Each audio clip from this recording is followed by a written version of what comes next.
નમસ્તે વિદ્યાર્થીઓ, તમારું ઓનલાઈન ક્લાસરૂમમાં સ્વાગત છે. બાળકો, આજે આપણે ધોરણ 5માં વિષય ગણિત સમજીએ. બાળકો, આપણે પાઠ નંબર 8 નકશા આલેખન વિશે સમજવાનું છે. આ પાઠમાં આપણે બાળકો આગળ નકશા પરથી ઘણા બધા સવાલના જવાબો સમજી ગયા હતા. તો ચાલો બાળકો, આપણે આગળ સમજીએ. હવે આગળ તમને આપવામાં આવ્યું છે સમુદ્ર. તો બાળકો, તમે સમુદ્ર કિનારે ગયા છો? બાલા સમુદ્ર કિનારે ઊભો રહીને વિશાળ સમુદ્રને જોઈ રહ્યો છે. તેને સમુદ્રનો કોઈ અંત નથી તેવો ભાસ થાય છે. તો બાળકો જુઓ, તમે પણ અહીં ચિત્રમાં જોઈ શકો છો તો કેવો વિશાળ સમુદ્ર સરસ મજાનો દેખાય છે. તો આ પરથી તમને પણ એવું થશે કે સમુદ્રનો તો કોઈ અંત જ નથી. શું તમે સમુદ્ર જોયો છે? ચિત્રમાં સમુદ્ર ક્યાં છે? ભારતના નકશામાં સમુદ્રને શોધી કાઢો.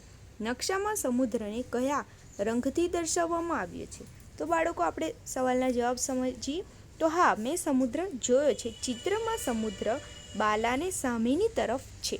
એટલે આમાં પૂછ્યું છે ને કે સમુદ્રને ક્યાં છે? તો તેની સામેની તરફ છે.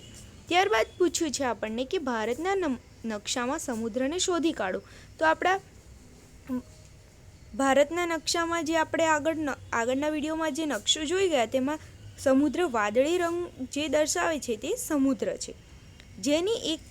ત્યારબાદ પૂછવામાં આવ્યું છે કે જેની એક તરફ સમુદ્ર હોય તેવા રાજ્ય પર નિશાની કરો. તો બાળકો, તો ચાલો તે નકશામાં આપણે નિશાની કરીએ કે જેની એક તરફ સમુદ્ર આવતો હોય. તો જુઓ બાળકો, અહીં તમને જે વાદળી રંગમાં દર્શાવવામાં આવ્યો છે તે બધો સમુદ્ર છે. તો જુઓ, આમાં તમને પૂછવામાં આવ્યું છે કે જેની એક તરફ સમુદ્ર હોય તેવા રાજ્ય કયા છે? તો તમે અહીં નકશામાં જોઈ શકો છો કે એક તરફ સમુદ્ર હોય તો આ ગુજરાત છે, તેની આ એક તરફ સમુદ્ર છે. ત્યારબાદ મહારાષ્ટ્ર છે, તો મહારાષ્ટ્રમાં પણ એક તરફ સમુદ્ર છે. ત્યારબાદ ગોવા, ત્યારબાદ આવશે કર્ણાટક, કેરળ. હું જે ગોળ કરું છું તેમાં તમારે તે તમારો જવાબ છે, કર્ણાટક, કેરળ. ત્યારબાદ આવશે તમિલનાડુ, તેને પણ આ તરફ સમુદ્ર આવે છે. આંધ્રપ્રદેશ, ત્યારબાદ ઓરિસ્સા, પશ્ચિમ બંગાળ. આ રીતે બાળકો આ બધા પશ્ચિમ બંગાળ આ બધા જે રાજ્ય છે તેની એક તરફ સમુદ્ર આવેલો છે.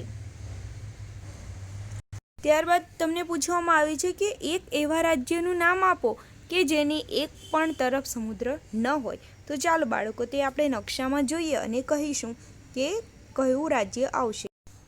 જુઓ બાળકો, આ નકશામાં તમે ઉપરથી નીચે જુઓ તો કયું એવું રાજ્ય છે કે જેની એક પણ તરફ સમુદ્ર આવતો નથી? તો એવું કયું રાજ્ય છે? મધ્યપ્રદેશ. તો તમે મધ્યપ્રદેશને જોઈ શકો છો કે ચારે બાજુ તેને કોઈ પણ સમુદ્ર આવતું નથી. હવે આપણે આગળ સમજીએ. ત્યારબાદ તમને આપવામાં આવ્યું છે કે શોધી કાઢો. અલગ અલગ નકશા જુઓ. સ્થાનિક નકશા, ભારતના નકશા અને વિશ્વના નકશામાં ઉપયોગમાં લીધેલ ભિન્ન પ્રમાણમાપની સરખામણી કરો. રાજ્યની વચ્ચે આવતી રેખાઓ. સબુ રાજ્યની વચ્ચે આવતી રેખાઓને જોઈને વિચારમાં પડી ગયો. મેં દિલ્હીથી હરિયાણા સુધી મુસાફરી કરી, પરંતુ મને જમીન પર કોઈ રેખાઓ જોવા મળી નથી. તો આ નકશામાં કેમ છે? ત્યારે આ જવાબ આપે છે, ના, જમીન પર કોઈ રેખા ખીંચી નથી.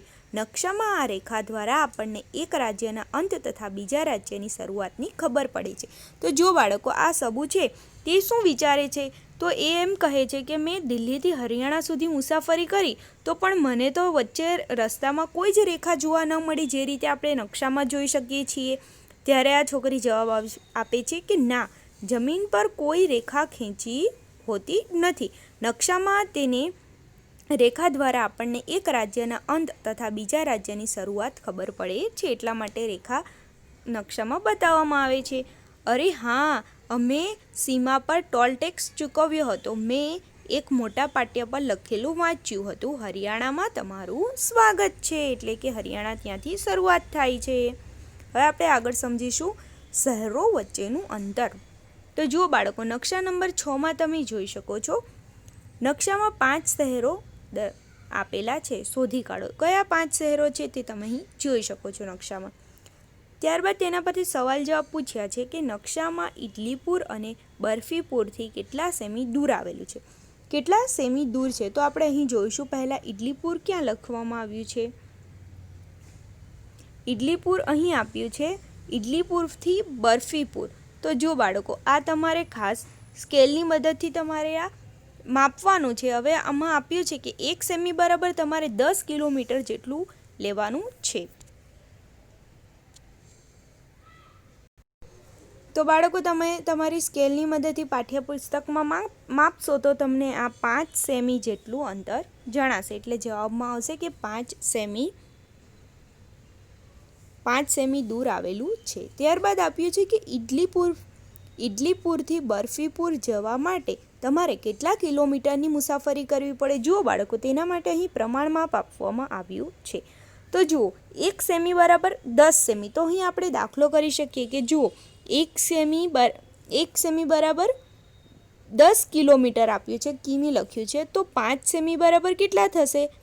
તો અહીં કોનો ગુણાકાર આવશે? 5 ગુણ્યા 10 છેદમાં 1. એટલે 5 ગુણ્યા 10 કરીએ તો 5 દાન 50. એટલે 50 કિલોમીટર થાય.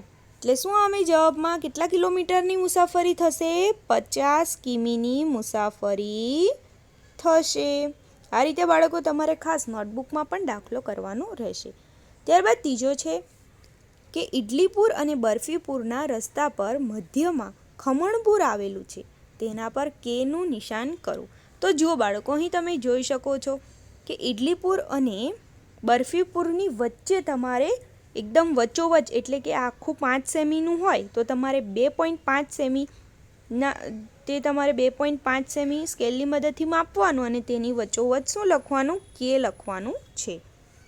ત્યારબાદ આપવામાં આવ્યું છે ચોથો સવાલ, જલેબીપુર અને છોલાઘાટ અને ધોકડાબાદ બંનેથી 35 કિલોમીટર દૂર આવેલું છે, તે ક્યાં હોઈ શકે તે વિચારો અને તેના પર જેનું નિશાન કરો. હવે જુઓ બાળકો, હવે તે ધ્યાનથી સમજીએ. જલેબીપુર ક્યાં આવેલું છે? તો જલેબીપુર આપણે દર્શાવવાનું છે એ છોલાઘાટ અને ધોકડાબાદ. બાળકો, આપણે કલર અલગ લખીશું. શું આપવામાં આવ્યું છે કે છોલાઘાટ, તો છોલાઘાટ અહીં આપવામાં આવ્યું છે અને ઢોકળાબાદ એટલે ઢોકળાબાદ અહીં છે. બંનેથી 35 કિલોમીટર દૂર છે, તે ક્યાં હશે? હવે તે ક્યાં હશે તે તમારે નક્કી કરવાનું છે. તો આપણે કરીશું કે જલેબીપુર એ છોલાઘાટ અને ઢોકળાઘાટથી 35 કિલોમીટર, એટલે કે હવે 35 થશે એટલે સ્કેલ માપ પર કેટલું થશે? 3.5 સેમી દૂર આવેલું છે, જે નકશામાં આપણે જે રીતે, એટલે તમારે અહીંથી દોરી વડે માપવાનું છે અને પછી તમારે જોવાનું છે કે 3.5 ક્યાં આવશે. તો 3.5 કંઈક આ જગ્યા પર આવશે. એટલે તમારે અહીં જે નિશાન દર્શાવવાનું છે આ રીતે. ત્યારબાદ 5મો સવાલ છે કે ભેલપુર અને છોલાઘાટ વચ્ચેના રસ્તાની લંબાઈ માપો. તમે દોરીનો ઉપયોગ કરી શકો છો. તો જો આડો રસ્તો છે એટલે તમારે દોરીનો ઉપયોગ કરવાનો છે ને તમે અંતર માપશો એટલે 6 સેમી જેટલું મળશે. એટલે કેટલા કિલોમીટર થશે? 60 કિલોમીટર થશે. તો આ ખાસ બાળકો તમારે નોટબુકમાં નકશો પણ દોરવાનો છે અને સાથે સવાલના જવાબ પણ લખવાના રહેશે.